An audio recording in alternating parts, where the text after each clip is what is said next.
So hi everyone, welcome to today's webinar.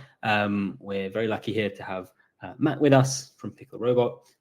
Today we'll be talking about computer vision, data curation, and labeling in the space of physical AI. I'm Alex from Encord. We are a data platform for building machine learning models, and we're very lucky here to have Matt from Pickle Robot. I'll let him introduce himself. They're one of our customers, and we're very lucky to have been working together for the past few years. Matt.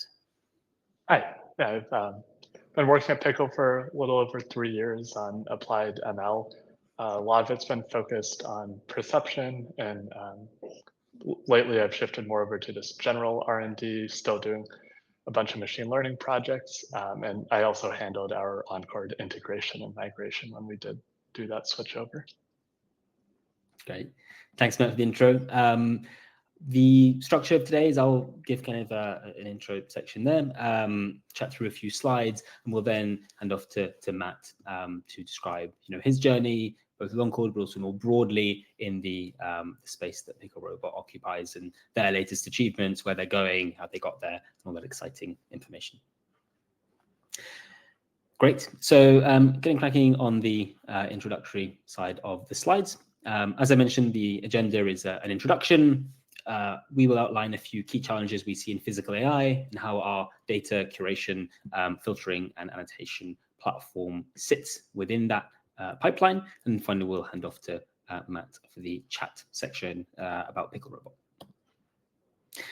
Great. So we are Encord. We are essentially a data development platform for essentially building out AI products. So we help kind of sophisticated AI teams manage the whole data lifecycle. So everything from taking raw data that's sitting across disparate buckets and other kinds of storage locations, totally unstructured and unenriched, all the way through to curation, actually filtering out that data, understanding what's going to be relevant to our AI project, through the annotation and enrichment process, so we can start training those models, and finally actually being involved in the loop for the evaluation of those models so that we can run this virtuous cycle that you can see here to source more data, source more quality data that actually is going to be relevant to the problem that we're trying to solve, enriching it, and then sending it through for model retraining steps.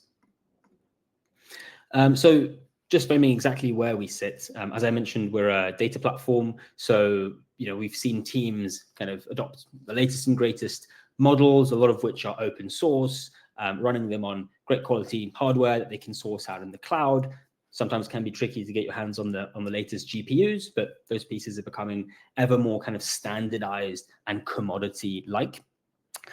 We very much see that data component as a configuration layer over the latest and greatest models running on the latest and greatest hardware. And that data is typically a company's kind of moat, right? It's their competitive advantage. It's what they have that no one else has. And that is especially true in the physical AI space. As we'll dig into later, that data can be very complex. It can be very niche. It can be hard to acquire and enrich and contextualize. And so as a platform, we are there to help teams basically manage that whole data layer and part of the AI stack. So in terms of physical AI, so there are various applications for those of you, joining us who are not familiar with the space. Depalletization is one really, really important application that Matt will take us through in more detail in his section. So, handling heavy workloads that are typically done, in difficult conditions and can be hard to do at scale, and automating those pieces. We also have other physical robotics style AI applications, so things like surgical robotics. We work with a lot of the cutting edge kind of research labs and surgical robotics manufacturing companies to actually build out the AI component of those robots. Similarly with construction robotics. A separate kind of but related vertical, which is also really important here, is around more the kind of surveillance side of things. So things like safety in warehouses, making sure that people are, acting in safe ways. They're not going to be harmed by machinery, let's say, or in agriculture. So, being able to get maximum yield out of fields and the seed planting process, making sure that that increases efficiency, drives down cost, and makes sure that those processes can run as efficiently as possible. So when we look at physical AI and more broadly in the space, it's kind of those two main splits. Everything to do with robotics and kind of immediate interactions with the world, what we typically think of as your robots. And then the second pillar is around processing kind of complex signal data from various physical locations and being able to have an AI system take some kind of action within that environment. So that could be locking, unlocking doors. It could be like alerting and monitoring, and that also falls under the umbrella of physical AI and requires kind of high quality data tooling. Great. So some of the challenges in the physical AI space, now that we know what the kind of applications are, physical AI and developing AI applications in that space can be quite different to what we'd see as like traditional AI. So specifically, things like, let's say we're training an LLM just using data scraped off the internet. That's great to build, a ChatGPT style model, but it's not going to be appropriate for building, a model out in the physical world. That data is not very abundant out in the wild, so it can be hard to collect. But then when you do actually collect it, those volumes can be extremely high. So if we're looking at, complex multimodal data like long video, high-res video streams associated with audio, documents, these sorts of things, we can actually end up with a deluge of data when we do actually find that, sort of oil field of data. That data, as we collect it, can also be noisy and diverse. So we're going to get lots of kind of bad quality, corrupted data that's not going to be particularly useful for our model training goals. And we need to filter through, again, that massive stream of data to find those relevant items within the noise. Because we're dealing with physical AI, in contrast to, let's say, a ChatGPT giving you a hallucination when you ask it to, read a document for you, which can have bad effects, but those are typically contained to kind of logic and information. We can have catastrophic impacts in the real world, right? So a robot could take an action like in a surgical context that is going to be extremely dangerous and destructive and immediately have a life or death impact. If we're looking at the sort of like surveillance style of physical AI, that could be, letting a piece of machinery, overheat, run amok. These kinds of things are very dangerous and can have catastrophic impacts. So it's important to properly understand the data and the labels that we generate over the data so that we can guide the models and create high quality models that work well in those diverse and difficult scenes. Finally, the actual annotation of physical scenes, if we're looking at annotation, can be really hard. So there's a lot of tooling we need to bring in to make sure we lighten the load for any humans in that process. And the information that we're trying to gather can be extremely complex. And that essentially relates to needing to have robust ontologies or schemas. So, how do we actually view that world? What kind of information do we want to extract from it? We need to be able to handle that level of complexity about the real world so that we can then train models to do things out in the real world and train them to do it well. In terms of data capture, you can see here, this is an image of like a car driving around the street. You can see we've got a scene where we've segmented all of the individuals and surfaces, etc. Now, this in and of itself can be tricky for let's say a single frame. If we add in an extra dimension, time, and this becomes a video, you can see this becomes really difficult, right? Having to actually generate these high quality labels can be very tricky. But what we're looking at here is a purely kind of geometric labeling situation, right? We're just actually looking at shapes and having kind of class information about the world. And this still continues to be extremely relevant in many projects. But as we move towards new approaches, as we move towards new problems that we're trying to tackle, the type of data that we're extracting is changing. So this is an interesting example from Wave, talking about combining kind of natural language and video data, so vision and action information, and how that's going to change the landscape specifically for autonomous driving. Won't read out the quotes, but you can see there it's still an incredibly early stage project, an early thing that people are looking at, and its impacts not fully understood, but the benefits that we're starting to see could be extremely useful. So for example, explainability in these models, better like action planning, the ability to query and challenge decisions made by the models. These are all things that we can start to see as we drive these more complex multimodal pipelines, where to my earlier point, we're extracting more complex information about the world. Last piece from me before we look to hand over to Matt is contextualizing that kind of pipeline piece. So again, like from our perspective, what we've seen change as those projects have changed and grown in scope, specifically in the physical AI space and where we slot in. So for situations where people are doing kind of hobby projects, small scale, just experimenting, cobbling together various kind of tools is fine, right? That's how a lot of people get started. They've got smallish data sets. They send everything through for enrichment. They train the model. They don't really monitor the model kind of out in the wild, and they don't necessarily retrain it on a regular basis. What we're now seeing for these much more complex projects, and given all those bounds around physical AI and the requirement for quality, the challenges of the situations that we see these models operating in, we have a lot more kind of items and stages in that whole data processing pipeline. The data volumes have exploded, so we have the need for curation and management. We have the need for automated and high volume and high scale annotation enrichment. And then we have the need for continuous loops and processes once we actually have trained these models and want to understand what the next best step for us is in that model development journey. So for us as a platform, and that's why we brought Matt as well to discuss kind of his journey here, we bring all of that part of the data stack under one roof, under one platform, essentially removing the need to kind of cobble these various tools together so that you can focus on actually doing what matters, which is building the latest and greatest models and physical robots as well for the physical AI space, which I always find extremely exciting to see in action. And I've seen some of the Pickle Robot pieces in action, which is always a treat. But we essentially handle the data side of things so that you can focus on solving those hard problems out there in the real world. That's my section. Matt is coming back on the stream. Hi, Matt. Hi. So I will hand off to Matt, who is going to share some slides. He's going to talk about his experience. We'll have kind of a back and forth as well, and we'll also open it up to questions as well. So please pop in some questions in the Q&A channel. Yeah, thanks for that great overview. And for those of you who joined a little later, I work at Pickle Robot doing a bunch of applied ML. So first I'll give a quick overview of Pickle Robot, and then I'll discuss some of our experiences in kind of creating the systems that let us turn data into better models faster.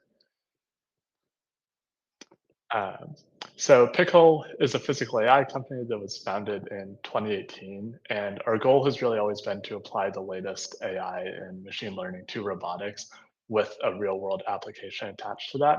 And our current focus is on loading floor-loaded freight from shipping containers and trailers and warehouses. And the reason we chose to focus on this becomes pretty obvious once you watch someone unload a truck or unload it yourself for the first time. It's really difficult work. It has lots of injuries. The turnover rates are really high, and it's incredibly repetitive. And then all of those issues just become way worse when it's an LA summer or Boston winter, which I've experienced both of as part of developing this robot and having to unload lots of containers and set up test sets. On the market side, it's massive. We estimate warehouses spend $100 billion per year paying people to load and unload trucks. And if we can capture any section of that market, it's a pretty incredible opportunity. There's been a few really exciting updates at Pickle lately. So in November, we announced our Series B, which was $50 million. And we also had announced orders for 30 plus new unload robots. So it's an incredibly exciting time at Pickle, and there's a lot of really interesting projects to work on, which we are hiring for everywhere across AI, software, hardware, and business roles. So definitely reach out or apply to our website if you think you're a good fit. And if you want to see the robot in person, you can come to ProMat in Chicago from March 17th to the 20th. And it's a pretty fun show to go to, and it's really just turn it into a robotics show. So you can see us unloading live freight and a bunch of other cool robots. Now, just to ground the conversation, I'll show 1 to 2 minute video from our last trade show demo and just kind of describe what the robot's doing. So this is the robot system we have built. There's a large green robot arm that sits in the middle, and it has a suction gripper and a bunch of sensors and other hardware that help it unload boxes really quickly. And it can pick between 1 and 4 boxes at a time of varying sizes. And it both works in cases where the walls are really neatly stacked like this, but you can also put it into much more difficult scenarios, such as a pile, and it can still just go through and pick the boxes. So getting to the point where we can handle these more complex unload situations is definitely heavily tied to our ability to learn from new data as it comes in the field. And it's very fun to watch. And we did not pre-stack that pile. It was just a wall that someone went in and pushed over.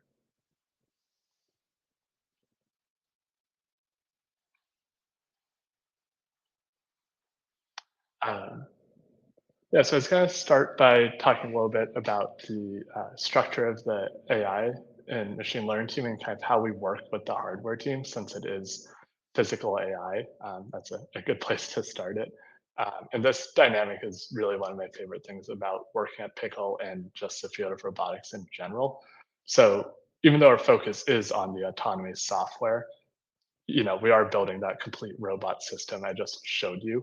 And that obviously has a lot of hardware components. So our approach is that we prioritize using off-the-shelf components, such as that KUKA robot arm, and buying like a pre-made conveyor instead of designing it ourselves, just because there are lots of robust pre-existing solutions, and building those components would be outside of our core competencies. And even though our core is, machine learning software, again, it's really important that all the teams are thinking about how, what we should solve in hardware versus software. I think a good example of that is if you have a robot arm that can only lift 10 pounds, it's just not going to be able to pick a 50-pound box from the top corner of a trailer. That said, machine learning is way more flexible and easy to change, especially once robots are deployed. And so we really look at that as our most powerful tool to adapt to changing environments and increasingly complex unloading tasks. And so the dynamic that arises here in terms of the design cycle is the autonomy and hardware teams work really closely together on the initial sensor and compute architecture. And then as you test and deploy robots, you keep finding limitations with your current system. And so you use your flexible machine learning and software components to adapt to those situations. And as you do that, you keep collecting more data so you can improve your subsystems. And sometimes you'll learn to accomplish certain tasks without dedicated hardware or sensors. And then you can incorporate these learnings into your next design iteration. And while it would be really nice to iterate your hardware and software in sync, that's not the reality. So it's very important to build lots of translation layers so you can easily swap components and new models in.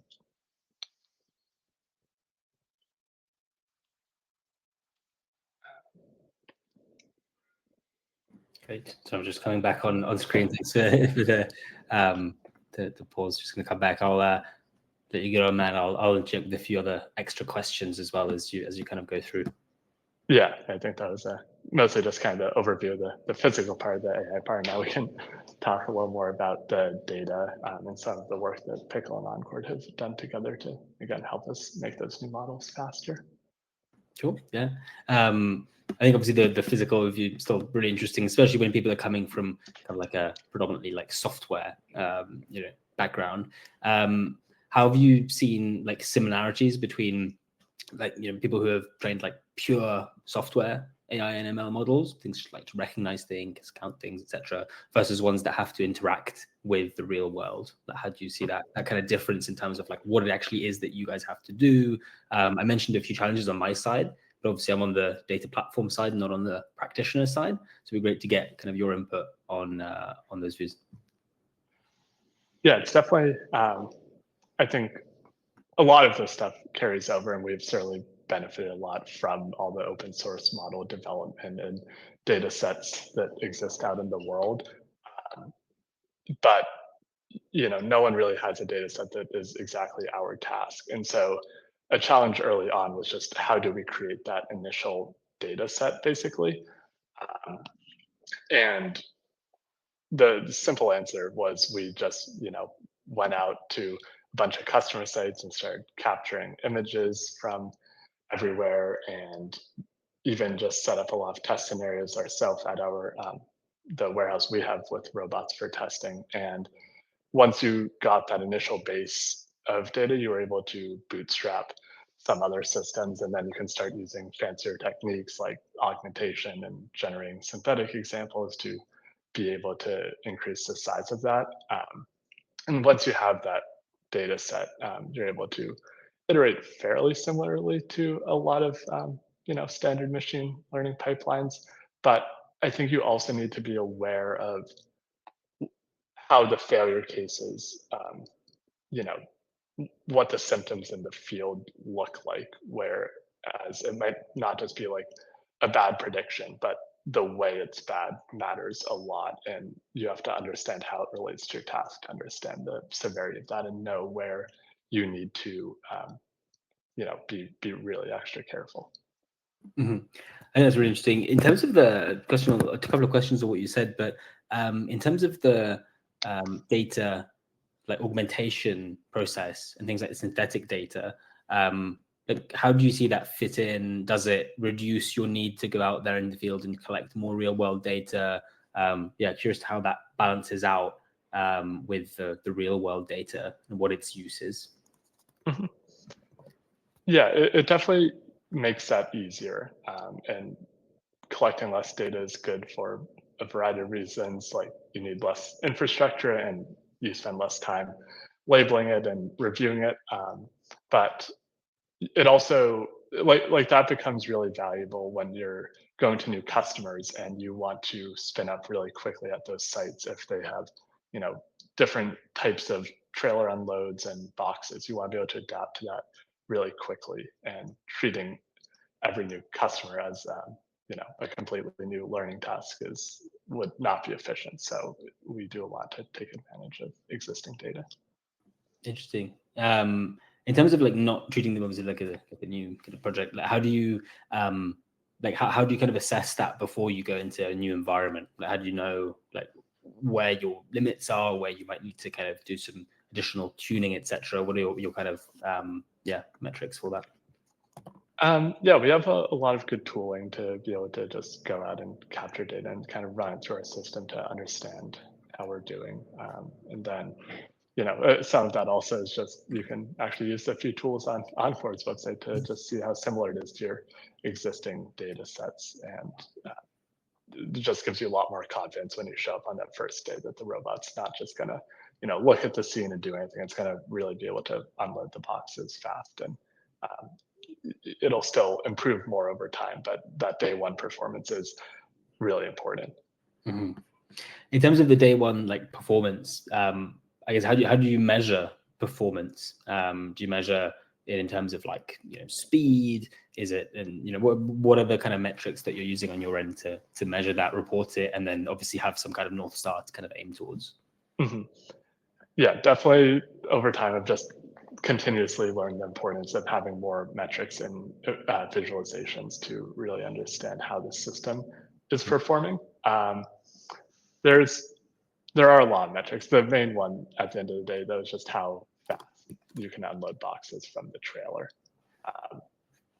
Customers want to unload the trailers quickly, and sometimes downstream systems assume a certain rate of boxes coming out of the trailers. And so it's really important for us to pick a box every few seconds and there's a lot of challenges with doing that, since it means your models have to run really quickly. And sometimes you're in warehouses where the internet's bad and you can't just run it on some massive GPU server. Like, you need to have really efficient models that can quickly react to the scene and just pick boxes. Mm-hmm. Interesting. Yeah, the speed of the model run, especially with these like physical out in the wild pieces, like on on device models, etc. Very interesting in terms of those performance bounds. I guess obviously kind of getting to that piece in terms of speed, etc. That's a whole challenge in and of itself. In terms of the actual quality of the model, so in terms of the data that you're sourcing, you've covered like those data sourcing efforts, like augmentation, synthetic data, etc. How do you how do you see both like any additional information on that piece, but then also the actual data enrichment side of things? So once you've kind of like picked the right data, and happy to hear more about that as well. How do you go about kind of enriching it and I guess labeling it right for those projects? Mm-hmm. Yeah, I mean, once we solve, like the initial problem again was just how do we get any data, but you pretty quickly go from how do we get any data to what do we do with all of this data, and is it actually the right data? Yeah. And one really big factor of how high quality your data is just like what cameras you use. That is, the primary input to a lot of perception systems. And so if the image quality or like resolution, lighting, field of view are poor, then all of your downstream tasks become much harder. And sometimes you can be really smart and get around that, but it's much easier if you just have a really good set of images and other data coming in from your sensors to start with. And that kind of ties back to just work closely with your hardware team initially to create a good sensor suite and make sure you have appropriate compute to actually process it quickly enough. And also, I think having good tooling around to make those hardware transitions easier. So like if you switch cameras, you really need to understand how your new cameras or models perform. Like, does switching cameras, change how your model is going to run? And you need to be able to evaluate that and get a lot of good metrics on it. Okay, yeah. And then you also asked about data labeling, I believe. Which, yes, so two-part question. Tricky to deal with. So yeah, the first bit I think really interesting around that, like balancing you have to find some data, it's really hard, and then you find it and you have kind of loads of it, right? And you have to curate and filter through that set, deal with like changing data acquisition environments, etc. So that's super interesting. And then yeah, the second part of my question around like once you actually have that data, you've kind of got a handle on it, right? You know what's going to be useful. How do you actually set up those like labeling and enrichment workflows? I know that's something we've kind of worked with you on in the past, like setting up those pipelines. But good to hear both about that and like the broader context. Yeah. We definitely went through a few iterations there as well. And the first few passes were functional, but required a lot of maintenance and were just not as good as a lot of the tools, Encord has for labeling everything. So, initially, again, we just made a few of our own tools, and then we used Scale AI, a suite of their tools for a while, and then switched over to Encord. And our main goal as like a ML team setting up all that infrastructure is to set up the task initially and then not really need to look at it again. Like the faster and more reliable the path from new picking data coming into a new model going out is the goal. And a big part of achieving that is just having really reliable pipelines and the ability to get new labels back pretty quickly. And once you have that, you can, like I said, just kind of set up a task, and you need to monitor it and make sure everything's still in distribution, nothing's going weird. But to have the default be that smooth, data engine is really powerful. Okay, great. Yeah, not having to necessarily change it kind of in the future. I think that's interesting because it's the type of infrastructure you want to set up and then not necessarily kind of have to look at again. I remember that kind of piece from Scale. Like, yeah, how do you think about architecting that part of your data system, and how does it fit in with the broader data system? Yeah, I'll talk about the architecture in a second. Just one point on like not wanting to look at the task. It's for a given learning task, we want to become fully automated really quickly. But something that's very powerful about Encord and a lot of our other ML infrastructure is the ability to switch to new learning tasks more quickly. And so like you might have multiple tasks that use the same underlying data set, but have a slightly different labeling ontology. And that's where a lot of the composability of Encord features has helped us, where we can set up, our files and index and then compose that from, multiple sources into a single data set, and then experiment with lots of new tasks on that given data set. And if you set things up, efficiently through the SDK, it's really just running a few lines of code and changing a few things, and everything else kind of just seamlessly drops in, and you can use that to experiment and bootstrap things really quickly.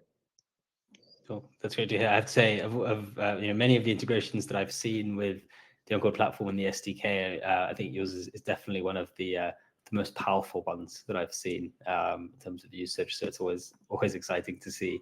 I think you had a second part to your kind of point there. We're going to move on to some of the other like technical considerations and architecture pieces. Mm-hmm. Yeah, there are certainly a lot of technical considerations with robots. It's just kind of endlessly solving new fun problems. So yeah, I think I talked about just running the real-time inference, and I'm trying to think what else is relevant to talk about here. There's a very interesting question around how do you get all of the data that you need from the robots, again, with that limitation of sometimes warehouses have really bad internet connections and all the sensors from the robot generate so much data. So it's really useful to have a good way of identifying times where the robot saw something that was out of distribution or messed up, and sometimes it drops a box, and that's going to happen. Sometimes boxes are in really rough shape, or it rips, but we want to minimize that. And so making sure we learn from those events is really important. Yeah, having that offline piece really tricky. I think one thing we didn't cover actually in what we're discussing is in terms of like what you are doing in terms of labeling. So you mentioned at the very start, like creating the custom labeling tools. Like, what does that actually look like? What is the actual information that you're gathering about the world when you're looking to train these models? Yeah, there's the task when you first see it seems really simple. It's a robot in a metal box full of other boxes. But the more time you spend looking at the task, you just really get an appreciation for how complex it can be, and all of the crazy things that can show up inside a container or around it. Because the robot doesn't just operate fully inside the container. It starts outside the container, and it needs to drive up and approach the warehouse dock door, and then autonomously go from there fully into the container and pick. So sometimes the robot's like partially outside with that. You have light coming in, people are moving around with other carts, and it's a very messy environment. And also there's a lot you need to do around how robust and durable your hardware is. The containers, part of the reason why it's so bad for humans is it gets to be 0 degrees Fahrenheit or 120 degrees Fahrenheit, and that's uncomfortable for people. That's also definitely uncomfortable for some hardware if you don't account for that properly. With the things you've seen in containers, what are the kind of strangest things that your robot has seen and had to deal with, and then you've had to maybe like label some more data or like get it to tackle that particular edge case? Curious to hear what that is, because I've never been inside a container. Yeah, we've definitely seen a lot of containers. A few of the basic differences are just there's like different height containers and different width containers, which you have to account for with the reach of your robot arm. But then actually of the contents, I mean, people, ship everything, and there's some things like a pair of skis that are pretty hard to unload given the dimensions of our robot. But a lot of other containers with more standard things, or seemingly more standard things, will still have pallets that are spread around, or sometimes, one pretty funny example, sometimes the floor is lined with cardboard boxes. And so, you need to make sure your robot doesn't end up thinking the floor is something it should pick. And sometimes people also line the walls with plastic or other cardboard boxes. And very often they're identical to the boxes that are actually in the trailer. So you need to be smart about recognizing that and, setting up the right labeling task, which sometimes it's really hard when you're looking at it to understand. So I think that's a good example of a case where like the robot sensors and context that it's had from picking other containers and the first part of that container can be useful to help you differentiate between something you actually want to pick and something that is noise. Interesting. I definitely don't want to be picking the floor. I think that's that would be a bit problematic. Yeah. How do you Which we haven't done, but it's definitely confused a few people. Yeah, interesting. Great. I guess coming up on time. I think we've got till like quarter to the hour. So I want to ask a few more questions and then make sure we leave some time for Q&A as well that might be coming in. So anyone who's on the Q&A piece, please post those in and we can filter them through. In terms of that whole journey, right? Like setting up those pipelines and getting the data in, training those models, deploying them, etc. If you could kind of reset and rewind, like what would you do differently about that process? Like if you could kind of magic it out of the box, or maybe like advise another company, what would be your kind of advice there? Yeah, I think I said it earlier. The main thing is really just more metrics and more visualizations are almost always useful. It's good to understand how the product's currently performing, but it also just lets you iterate much more accurately. And then as someone who has used a lot of the handmade labeling tools that we did, I wish we prioritized integrating with existing platforms earlier to minimize the amount of dev time that got spent on labeling and cleaning data. It's a very necessary process to create that high quality data set. It's like the foundation of all of your models, but it can definitely eat up a lot of time from a small team. And we'd much rather spend that time, developing new models and making the robot faster in a variety of other ways. Okay, great. I think that brings up kind of to the end of the questions I wanted to ask. Was there anything else that you kind of wanted to like kind of stay or kind of discuss as like a burning point of interest? Yeah, I mean, I'm really focused on the warehouse robotic space, and it's definitely interesting, but it's really fun to just see all the new robots that are coming out in all the different form factors. And I think there's also a lot of new infrastructure around the physical AI space that will accelerate it. Like in particular, NVIDIA has all these new Jetson computers that just make it really easy to run your robots and AI models at the edge and be able to run them quickly. So I'm just very excited to see where everything goes. Great, thanks. Yeah, I think it's especially the start of the explosion of interest and like use cases for that space. So still super early on. Thanks, Matt. I think it was great to kind of get your insight as a practitioner in the space, like see how you're using both our tooling and then the tooling that you've built, and obviously describe in detail the application that you're actually solving, and hopefully that can be of use to other practitioners in the space. I think we have some Q&A questions coming in. There's a few coming in here. This one from I think Payam, where essentially asking around the kind of where does most of your time lie when you're like training these models? Are you, I suppose, kind of fine-tuning it for edge cases? Is there like a common model that you're using? what does that approach look like? Yeah, we definitely have the foundation of just a single brown box and a trailer down.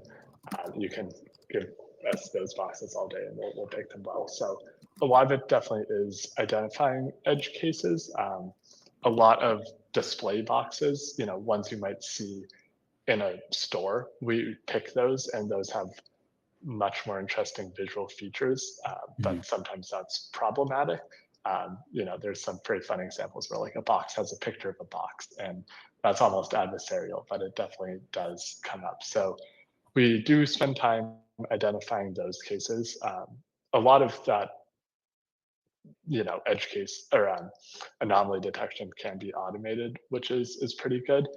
But the task isn't just creating cuboids. Sometimes it's how do customers want you to do different things with the boxes, like place it in a certain orientation or learn to ignore certain things that, might not be pickable or should be handled in a special way. So we've done a lot there, but we've also been using the infrastructure that we initially built up for the perception system and expanding that to all of the planning systems. And that's where a lot of interesting things are happening. And again, ties back to like physical AI being more than just computer vision. It's about how you manipulate the objects and safely accomplish a task. Okay, yeah, I think it's a great kind of like broader contextualization as well, and it actually ties into one of the other questions that has come through the chat from Kevin, which is just passing this question. It's one thing to think about how you're using computer vision, but how are you approaching using sensor data, pressure sensing to also analyze text, to then change its approach based on the labels that are on the box? I think that's an interesting one, actually. If there's any like fragile logos, etc. Yeah, in terms of those broader data sources that you're sourcing, what do those look like? Manipulation, pressure, labels, those sorts of things. Yeah, there's definitely a lot of sensors on the suction gripper on the robot, and it's good to augment your perception systems or your camera-based perception system with additional sensor data that you can, do real-time feedback with the robot with. And I think, there's some cases where you might say, oh yeah, this box says the weight of it on it. Like, should you use that information? And it's kind of fun to think about those examples, but the reality is like the cameras, don't have that resolution. As part of running them quickly, you just won't see. We also like don't want that data in our system of what piece of text is on it. We just care about a box and getting it out of it. Like the robot's not trying to do data analysis in that way. And it's also, you might find a few examples where that solves your problem of like, oh, this box is 50 pounds, so move it slowly. But most boxes that are 50 pounds don't tell you that they're 50 pounds, and they might look identical to one that's 5 pounds. So a lot of these like single solutions just are not the approach you want to go when you're trying to handle 10,000 plus boxes a day across all these customers. Like you need generalized solutions. Yeah, I think that's helpful. I think a lot of people, the boxes are inaccurately labeled, right? And you just can't really trust that structured information. You have to interact with the real world instead. Cool. Great. I think that's everything we had from the Q&A, at least the kind of most relevant ones that we picked out for the questions today. Again, I want to thank everyone for attending, especially want to thank Matt for making the time to come on, talk about what he's seen in the space, his approach to both like data and CV, but also the broader challenges that Pickle is facing and conquering and solving out there in the depalletization space. Matt, if you want to kind of give any closing words on your side and on Pickle and where people can maybe find more information on what you're doing. Yeah, definitely had a lot of fun doing this. And like I said, if you want to see the robot, you can go to ProMat, which if you're interested in physical AI, I really think is like a must attend show. It's just become completely overtaken by robots lately. So you can go there in person, but if you can't do that, check out our YouTube channel or picklerobot.com to see what jobs we have and kind of the latest news and updates there. There's definitely a lot of exciting announcements around, new customers and more robots, and just everything's happening all at once, and it's very fun. Awesome. Thanks very much, Matt, and thanks again for taking the time and sharing all your valuable insights. Everyone, thanks for joining. Hope we'll see you in the next webinar. We're on Encord. Hope to speak to you soon.